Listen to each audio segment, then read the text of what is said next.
So what we're going to talk about today is fears associated with entrepreneurship. All right. Now, instead of me just rambling on, I'd rather identify whatever fears you have when it comes to entrepreneurship. So we'll try to sort through those fears. I mean, I think just because of the type of industry I'm in, you have to get used to people telling you no and being rejected. I haven't had too many people say no, but like on Facebook and LinkedIn, people do say no, or they just look at the message and don't respond. So it's funny because like, okay, huh? That's a big now. Okay, do you take it personal? Like when I don't take it personally. Because I know sometimes, like you said, I said, well, what if they don't know me? And you said send it anyway. And I'm like, okay. So I think just getting used to that, because it was something I'm not used to, just because I wouldn't feel comfortable if somebody sent me something, I wouldn't respond. Well, I'd say thank you. I'm not rude. Right. So I have a lot of people on LinkedIn reach out to me, want me to join some type of network marketing group or whatever. And all I send back is, thank you for reaching out, but no. Or I shoot back with, hey, what if I can show you how to save money on your car insurance? And they say, no, thank you. So then I say, no, thank you. Because it's like, I like that. They want to ask, well, do you want to like do something, create something on I don't know what it is, just waiting up a product or whatever they're talking about. And I said, okay, well, do you want to if I can show you how to save money on your car insurance, would you want to take a look at it? And right. Then they say no. So I said, well, I know what I have is valuable, and I'm sure what you have, you feel is valuable too, but I don't want people inboxing me about MLM and stuff like that, because network marketing isn't my calling. Right. So I want to be left alone. And I'm like, I don't have an issue with people who do it, but it's not something I want to do. So, right. No, that's a good one. So basically yours is tied with fear of rejection. Sorry, I like one of the solutions that you proposed was, all right, so I always say counter your fear with action. So the opposite of what you're fearful of. So just say fear of rejection. All right, number one, don't internalize it, take it personal, because that's part of the business. Right. Everybody's not gonna want what you offer. And it's cool, so long as you don't take it personal.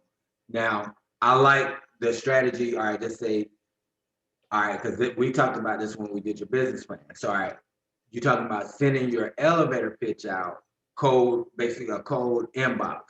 All right, so you put yourself out there for a yes or a no. And right. It's a good thing because it's a numbers game. Everybody knows in sales, you got to make 10 calls, go through 7 no's to possibly get 3 yeses.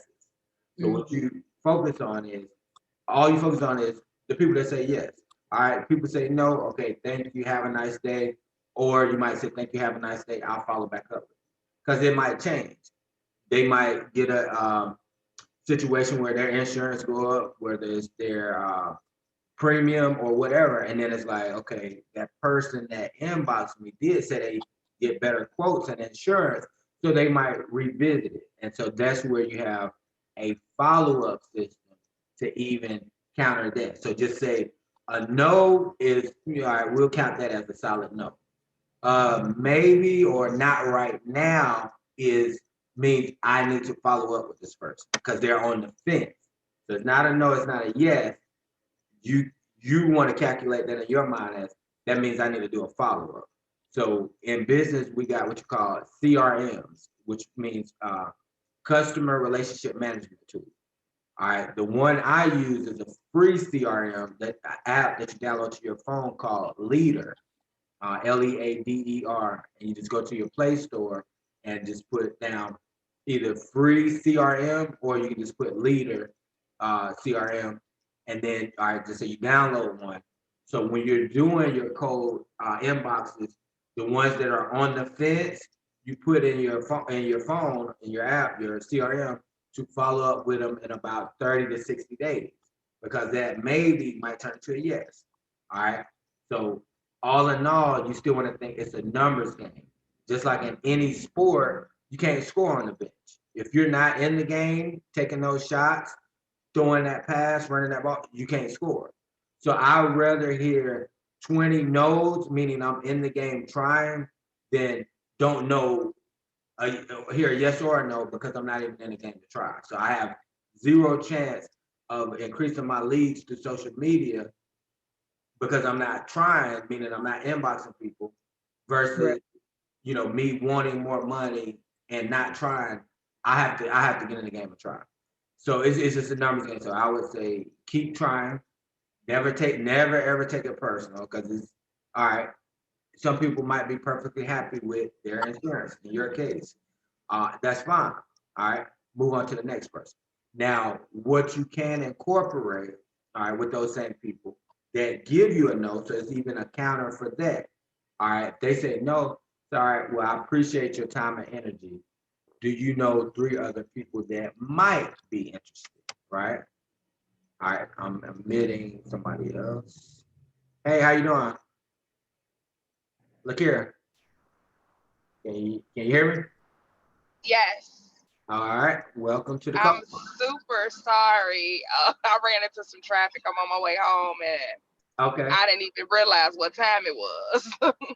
No, you good. So we already got started. So what we're talking about is, we're talking about fears associated with entrepreneurship. So Miss Christina, she's in the insurance industry. So she brought up a good one. She said fear of rejection. And we're more particularly talking about on social media when you send a code inbox or DM to a potential customer and they say no. So we're talking about how to counter that. And she had a good counter, all right, just say for people that inbox her about a product or service, she'll counter with, hey, I sell insurance. Do you want what I offer, or would you like a free quote? And then if they say Okay. no, she'll say no too. So Oh, okay. right. So the fear we're talking about is the fear of rejection. So I'm telling her now other ways to even maneuver around a no. So I just say Okay. when you send a cold email or inbox or DM, in her case, now we're talking about using a piece of our content that we created in our business plan. I know we're still, did we finish yours, or we did the first session for yours? We did the first session, but remember, I started with you like last year, Right, so right. I gotta send you over everything that I actually got together. Okay, sorry. Now the part we talk, sorry, we can talk about this then. All right, so the part, all right, so what she's actually sending to their inbox or DM is her elevator pitch. So it's basically telling her who she is, what she does, and how she can help. Sorry, when you get a no to that response, one of the other things you can do is ask for a referral. Sorry, Christina, somebody says no, yeah, I don't need life insurance, auto insurance, business. You can politely say, thank you for your time and energy. Would you know 2 or 3 other people that may need insurance, right? And some of those no's, it might lead to 3 more guaranteed yeses. So that's Correct. a really good counter. So never take no for For an certain answer. without asking for a referral. Yeah, don't take it for the final answer. Now, like I was Got it. telling her, if it's on the fence and they say, well, maybe or not right now, then that's when you want to use your CRM, which is customer relationship management tool. We talked about that. And you want to add them to your follow-up program, because that maybe 30 days later could turn into a yes, I want it, I need it. Right. Okay. All right. So that's one way to counter rejection. And like I was telling her, the key is the more shots you take, the more money you can make.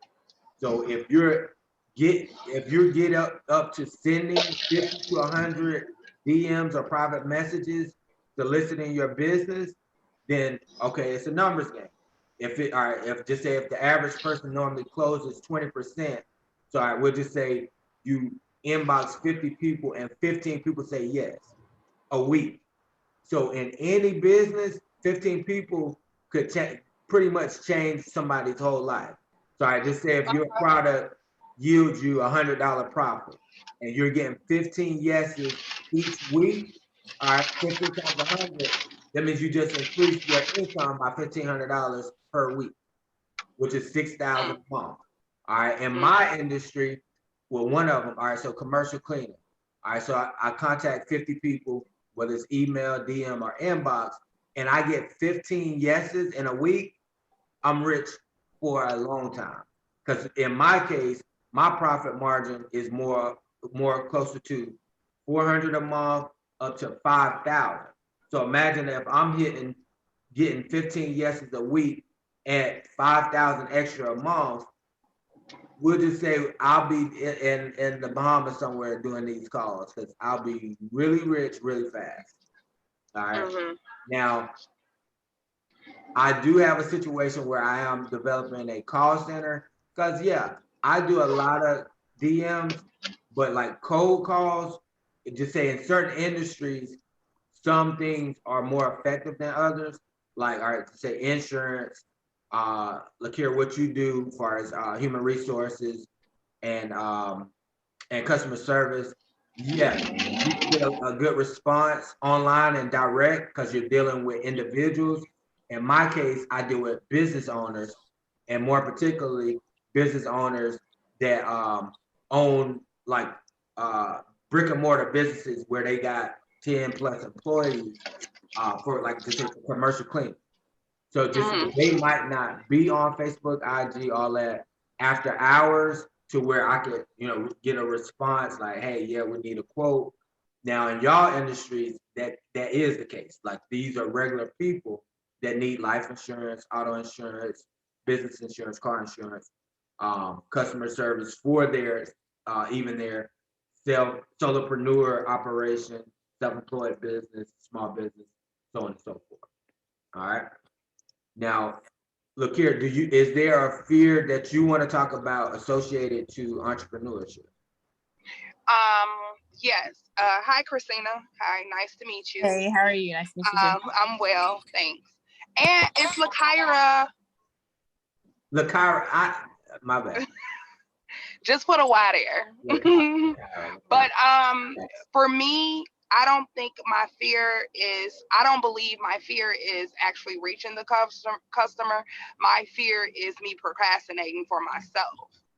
So with me having a background in the skill set that I have to perform this business that I'm trying to perform, I know once I get to reach the customer, I won't feel the rejection. But my fear is my procrastination. As you can see, I've been coaching with you for over a year, right. And I still have not got anything, legit to even start the simple ebook. So I would say for me, it's the procrastination that I have for myself, fear of my business just not being lucrative towards people, or people not understanding what I'm trying to do. Right. Okay. So all right, let's look at that now. All right. So fear of procrastination. The first thing that stands out to me is countering that inaction with action, meaning to-do list. And like I tell people, because I do it personally, I just focus on 3 things that I need to get done each day. So whether that's 3 things per different venture I got, 3 things in my personal life, 3 things fitness-wise. So just make your to-do list smaller, something manageable that you can do that day for sure. So in your case, all right, tell us about your business. What type of business? So the business that I plan to bring to life is my customer service business. Right. Okay. So I want to utilize skills that I've learned and grown to help grow other organizations as well as Black-owned businesses with customer service. What I do know is that you get trained for the first 90 days and you go to you if you're not clinical or if they don't feel like your positioning within the company is important. And I truly believe a lot of businesses lose customers as well as employees just because they don't give them the education and relearning and make them feel like they're important. And your face of your business is your people and their customer service. So that's the gift that, to form, and making sure that I can deal with those type of employees, for those who don't feel like, they have time for that because they're looking at finances, or they're looking at budgeting, or they're worried about how many cooks they're going to have, or how many, the other people that draw the business. So I want to focus on the little people in the business, which I feel like are important to the business to help continue. All right. So based on procrastination and what I say, all right, time management, which would be a to-do list focusing on 3 things that you can do every day to increase the value of your business plus move forward. What are 3 things in that same business, customer service business, that you feel you can do every day? What can you do every day? 3 things. I can continue to come up with scripts, because scripts don't have to be long, so I can write out different scripts. Okay. I can actually start researching businesses that have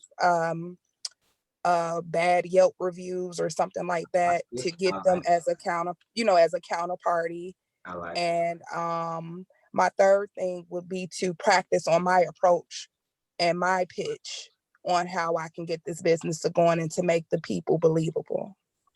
Okay, I like it. All right, so we're gonna focus on the second thing you said, because we're talking. Okay.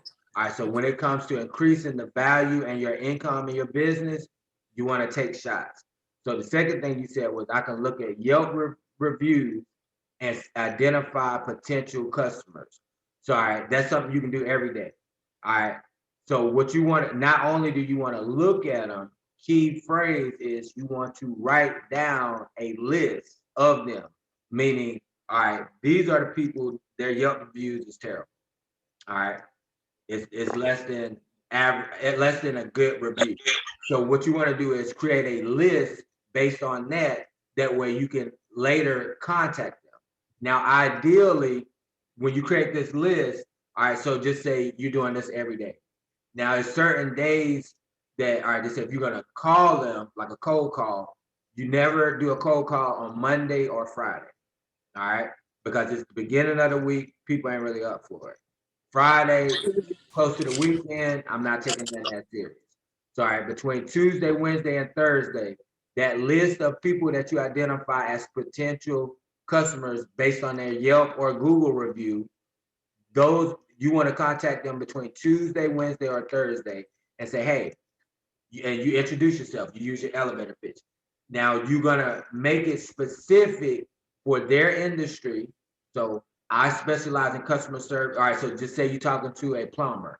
I specialize in customer service, dealing with service-based businesses, or you can say plumbers specifically. It's your business. You're going to tailor it per customer. All right. Then you're going to have a script. This is part of the script that you're going to create. It's going to use some of your elevator pitch or most of it, but you're also going to say, well, just reviewing Yelp and Google, I see that you have a less than perfect review. All right. Then you're going to counter with the solution. All right. So both of y'all write this down. What you do in business is you promote the problem and then you sell the solution. Promote the problem and sell the solution. So you promoting the problem is, hey, I see you have a less than perfect Yelp or Google review. All right. And then you sell them the solution.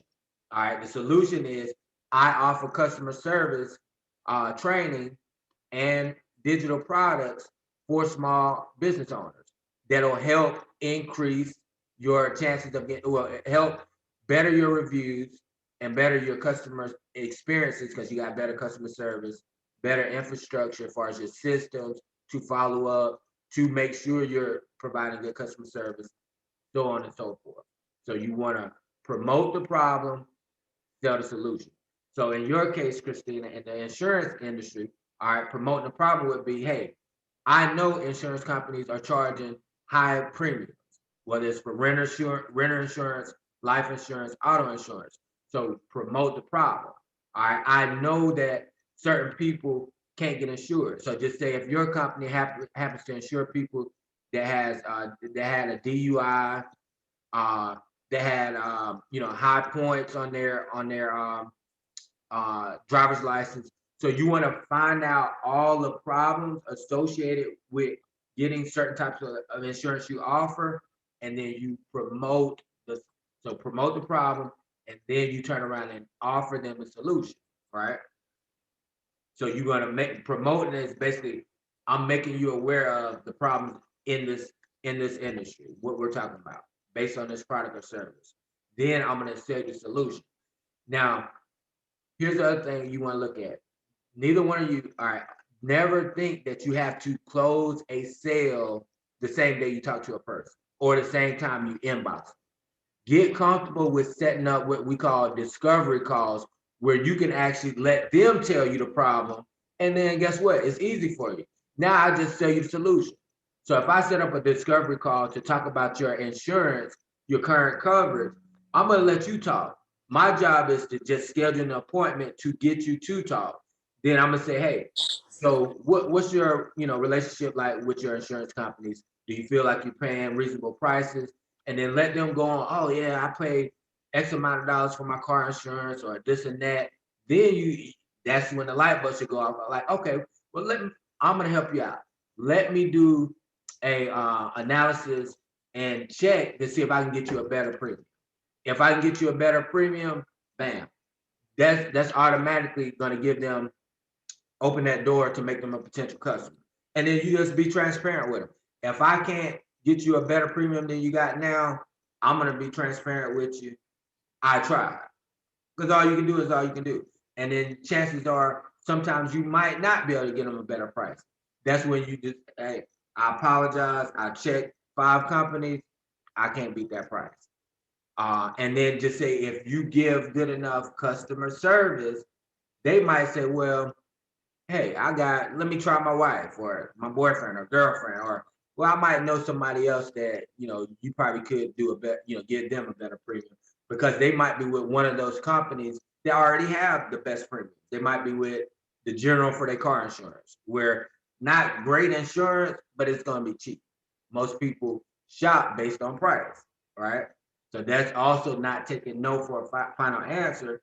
Sometimes you got to concede, hey, I tried, had the opportunity to see if I could match the price or do better. It just didn't work out.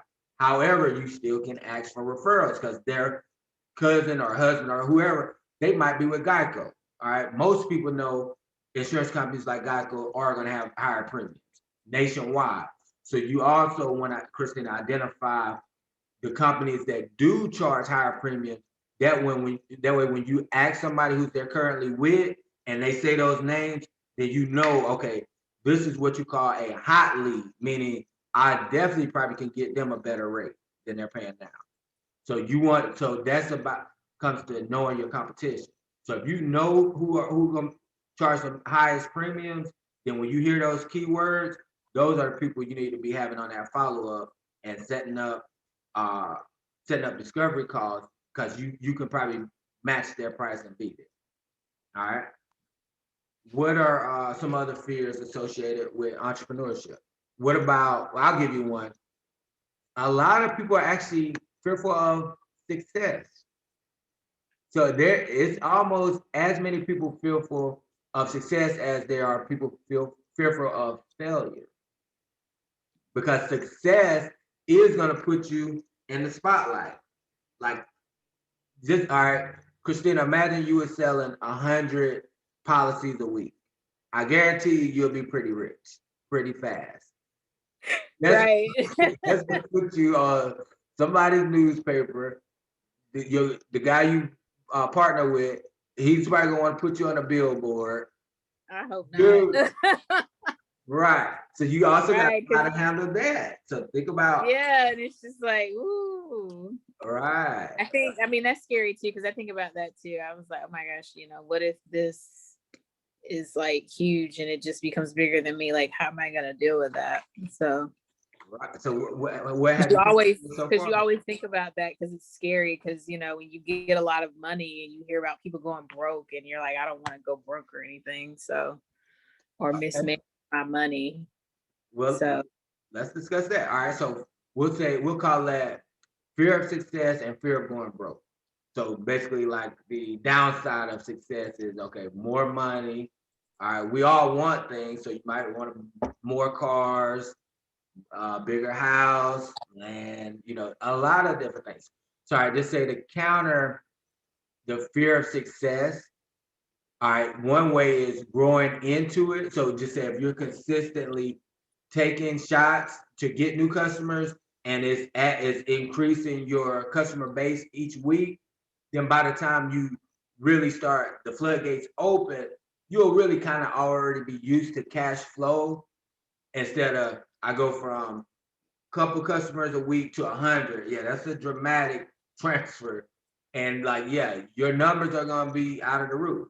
So you're going to be put in a situation that you didn't have time to grow into. All right. So also planning ahead. So that means you want to already know which we'll do a session on vision boards where we present our vision boards. We talk about what should be on them. So y'all already want to be thinking positive and optimistic anyway. So you want to think, oh, I'm going to be overwhelmed with clients eventually anyway. So these are the things I want. All right, this is and it's okay and great to want more. You get more when you want more. The Bible even say you have not because you ask not. So when we do interactions, we want more, we're gonna ask more. So on your vision boards, you should have what you're gonna get when you get the money. All right. You're gonna also have how much money you need to make. That way, that number don't even scare you. All right. And remember on your vision board, you don't want to have nothing less than 10,000 a month. That's your first goal, 10,000 a month. All right. So all right, if you're already planning for that, once you start hitting 10,000 a month, that shit's scary. All right, then you can go from 10,000 to 20,000 a month. And this is the same thing I did. I first goal was 10,000 a month. Went from that to 20,000 to 30,000 to 40,000 a month. And I just kept shooting my goal up. So it didn't scare me when I'm getting checks for 3,000 a week from one client, 10,000 every 2 weeks from another. It didn't scare me because, hey, first of all, I planned for it, and I already had a plan for the money too. All right, when I hit this is what I'm gonna do. So I upgraded my equipment, upgraded my cars, of course, upgraded a lot of things. Like I was ready for the money. Now let's address the fear of going broke. All right, so and I'm transparent, so I tell my story to help other people. In my late 20s, early 30s, I understood how athletes and entertainers go broke. So at this point, my companies, I had a tire shop, cleaning company, and a digital marketing company. So my business, my LLC was doing about $500,000 a year. All right. So I ended up with 5 cars, 2 brand new, condo, had 38 employees, contracts in 3 states, 12 counties. Put it like this, my bills, my monthly expenses with business and personal was $17,500 a month. So I was really good on offense. When it came to defense, as far as doing a lot of investing, purchasing more assets, starting more businesses, I pretty much was on cruise control. Like I was in what I call my pajama rich relaxing mode. Like, I was just really average day for me. All right, wake up late, eat out. I was spending about $1,000 a month on takeout. I'm 420 friendly, so I smoked a little weed. Yeah, life was a party, we'll say for about 3 years. So I can see how athletes, entertainers, rich entrepreneurs go broke is once you get in cruise control, unless you have automated systems where the money is being sent to stocks and investments, other businesses, insurance that protects your money. Like unless you got systems in place, it's not gonna matter about the income you got coming in because eventually it's gonna come back. Like meaning materialism is a big thing. Consumerism is a big thing. Our desires, okay, the more money you make, sometimes your desires upgrade. So it's like you go from, okay, well, I like this car to getting the car in that same field, but the top version of it. So instead of getting a regular Challenger, you get a Challenger with the hand meat, and you got to put the wheels on there, and this and that. And this is my true story. So yeah, definitely have a plan for the money, because nobody wants to see you go up to come down. So you just don't get too comfortable. Have systems in place to where when you get the money, it's going to be spent wisely, automated. That way you can kind of have a little fun, because entrepreneurship is not all about work. To be honest, and this is why I talk more about the sunny side of entrepreneurship, because for the most part, I've had way more sunny side than not. Probably 80-20, 70-30 at best. All right. So entrepreneurship should be fun. You want to have fun with your business. So you don't want to make it another job or, a burden. No, okay, I'm going to do this and I'm going to get to this number. And all right, these are some of the things I'm going to do to reward myself. Like I said, you want to celebrate your success, just don't celebrate too long. All right. All right. What other fears? What other fears stand out to y'all about entrepreneurship? I would say, you spoke on a lot of them.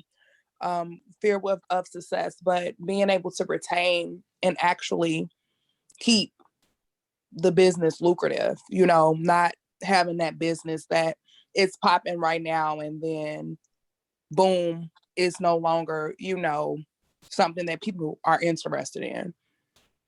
Right. So losing clients for me.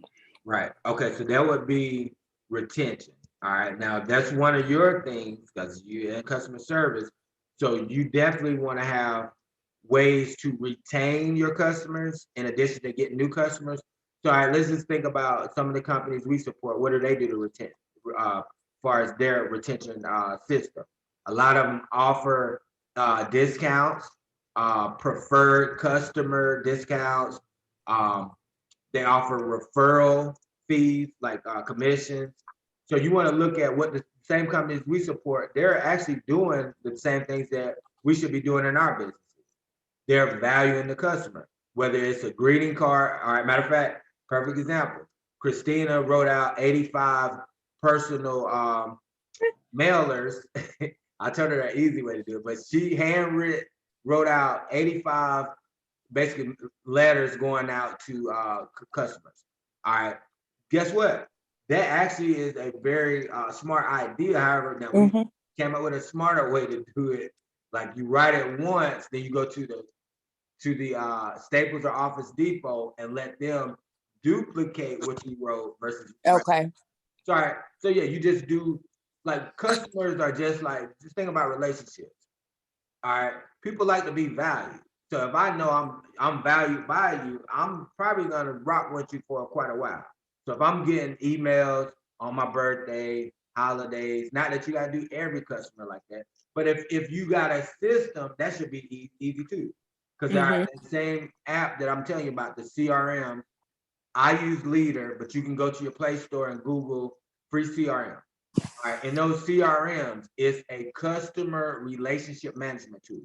So it's all about doing things to retain the customer. So you can put their birthday in there, send them an email or a card for their birthday.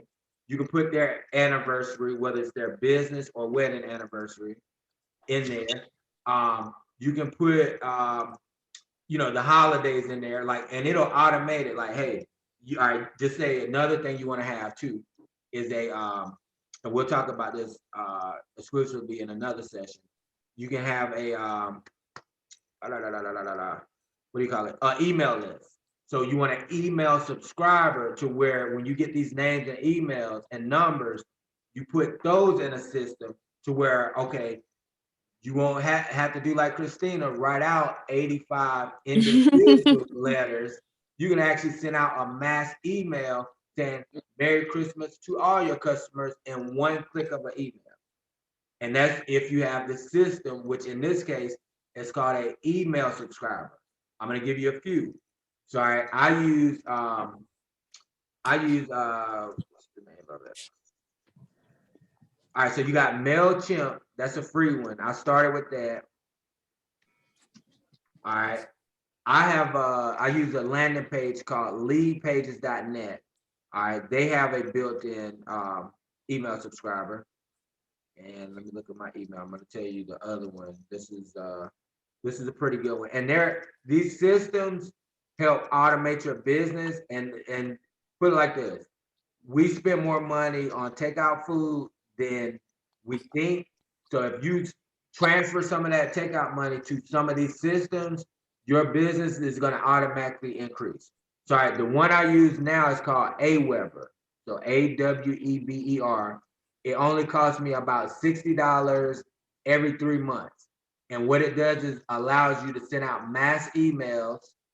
In some cases, you can send out mass text, which of course you want to make sure that's opt-in. And you can basically, it'll help you further build that relationship and that rapport with your client. So you'll kind of keep them in the loop. Hey, these are the specials we got going on. Merry Christmas, Happy Valentine's Day, Happy New Year's, Happy birthday, whatever. But CRM and email subscriber is what'll help you retain your customers. All right. Okay. Any other fears that stand out? What about, let's see, fear. We pretty much covered all the major ones. Can you think of anything else, Christina? Not right now. I mean, that's it. Just like when you get the money and then preparing for it, or like putting it somewhere where, you can't access it easily and spend it all in one place. Right. You get excited because you're like, oh my gosh, like I got $10,000 this month. What am I supposed to do with this? Listen, I know you can go crazy. I went crazy. Like, put it like this. I had bought, like, just buying car after car to the point where, all right, so I had a truck.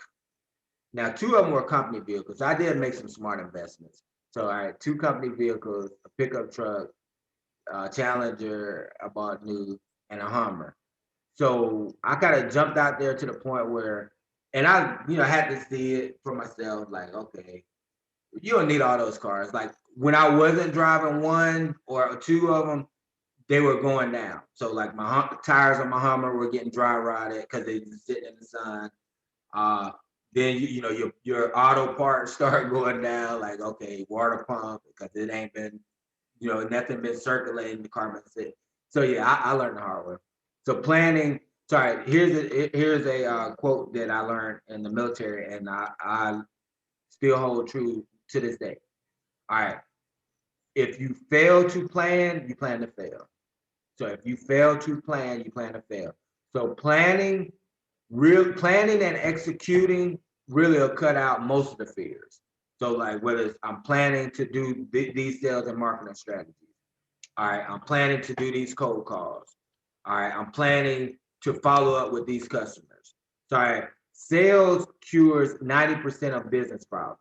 So one of the things on everybody's plan, if you want to remain in business and prosper in business, is you have to plan to do cold calls, cold emails, cold DMs, inboxes, whatever you want to call it.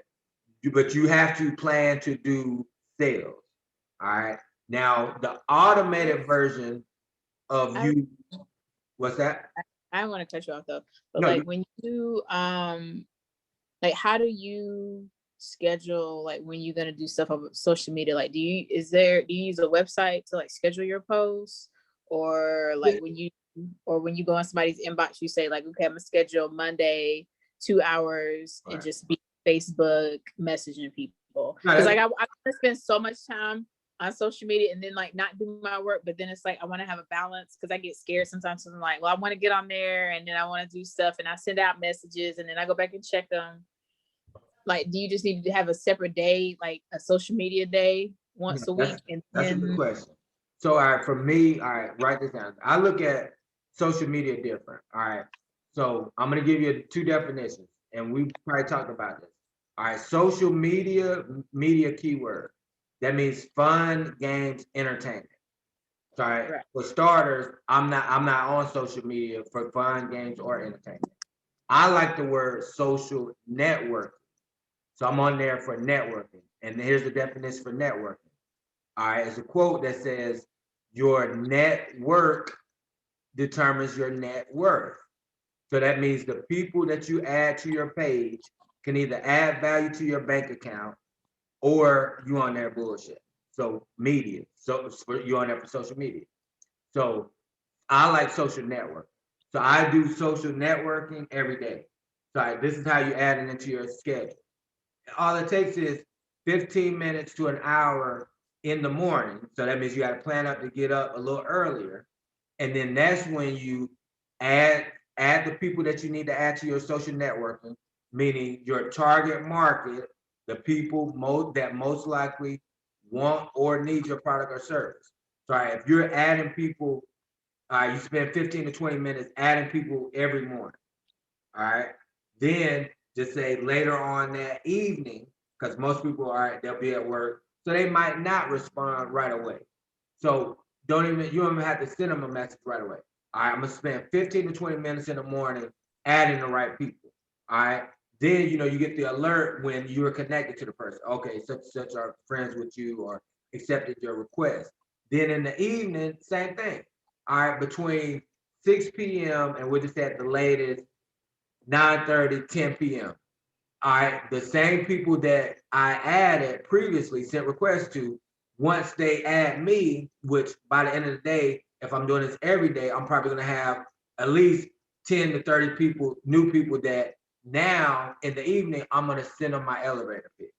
So, or I'm gonna just kind of glance through their profile. All right, just say if I'm only gonna do 10 of those in the evening, as far as responding to this new friend, then all right, if I'm gonna just do 10, that means I got time to look through their profile and actually say something about them first. Like, hey, I see you went to USC.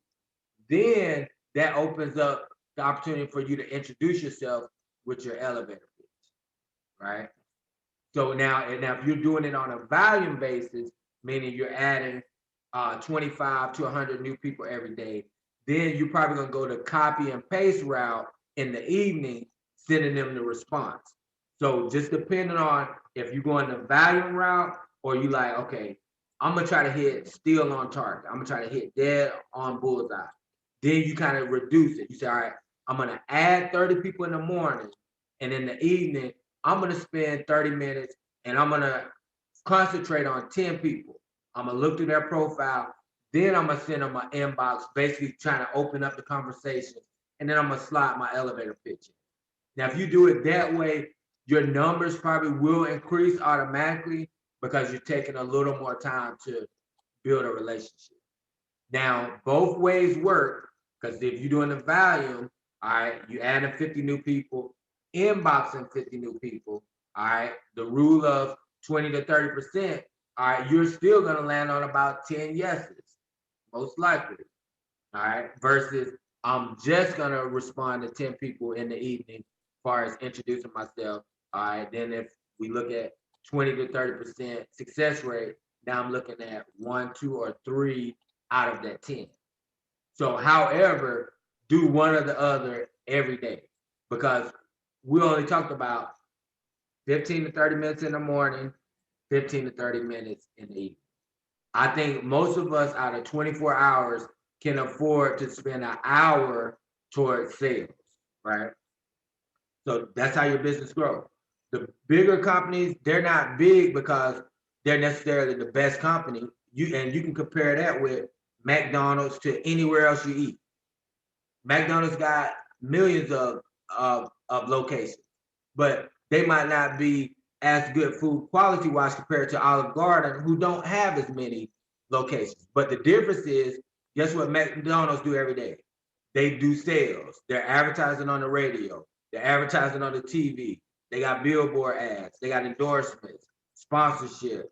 Like they're doing more sales. So they're majoring in the major things, meaning Sales is what grow the company. So I like quality, but quality doesn't outpace sales. And I just gave you an example.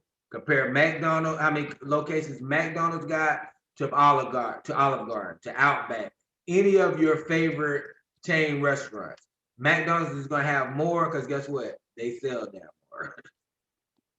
All right. Y'all got anything else on this topic? Well, actually, I think Zoom is about to kick us off.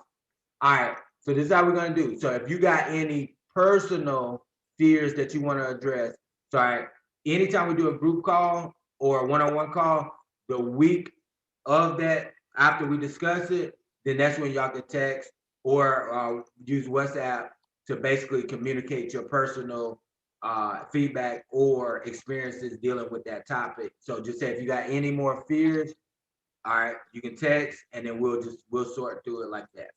Or if you want to write it down and then we discuss it on your one-on-one call. All right. Look, before Zoom kicked us off, like they think. I love your whiteboard in the back, Kristen.